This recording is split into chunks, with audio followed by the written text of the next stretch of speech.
The push-up. This is the garden variety variant, so we'll have hands flat to the ground, no specified or specific positions for the arms outside of the normal kind of stuff. So for your push-up, and this is going to be a stiff leg as opposed to a bent knee as well, so it's slightly more advanced movement. So take your positioning. I like to actually landmark myself at the bottom of the movement first if I'm not really confident with what I'm doing. So I'll start down here so that I'm placing my hands in the appropriate position. The first mistake I see a lot of people making is too wide to start off and or elbows flared out from the shoulder, right? There are variants that incorporate some aspect of both of these, but this is not the standard position. For a standard kind of garden variety position, you're going to be just outside of your shoulder with your hands essentially below your shoulder width. It's similar to the same position of your humerus that you utilize on a dumbbell press or a bicep or a bar bench press, right? So you're going to set yourself from there. Feet can be together or slightly apart, but not too far in this position. Set your lat tension, and now we're going to start things off.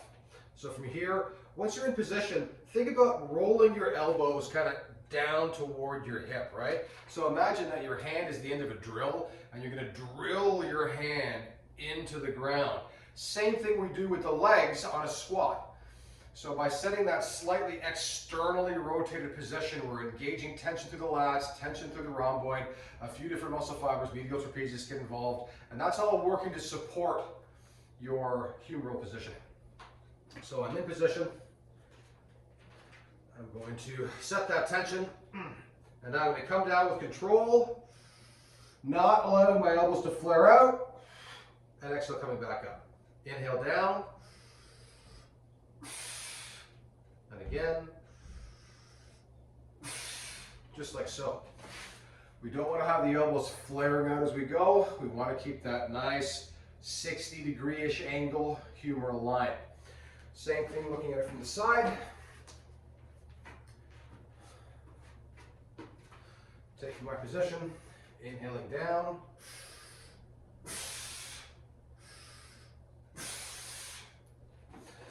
Now, another aspect of push-ups that I see people talk about a fair amount, which I think is a great idea, is adding the kind of the plus component to that, which is a slight protraction of the scapula. So it's kind of like the end range of a push-up shrug.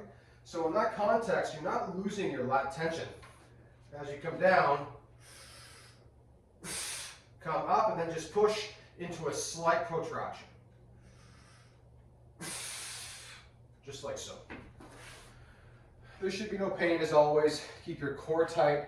Your hip is neutral. We're not allowing the spine to sag. Another common mistake I see on push-ups is people allowing their scapula to pinch back and their hips to sag as they come down, right? This whole body sags out. Keep the slightly posterior hip tilt. Keep that tension through your core. Not exaggerated. We're still keeping the spine neutral. We want just that slight tilt to keep things nice and tight and the glutes tight as well. That is your push-up.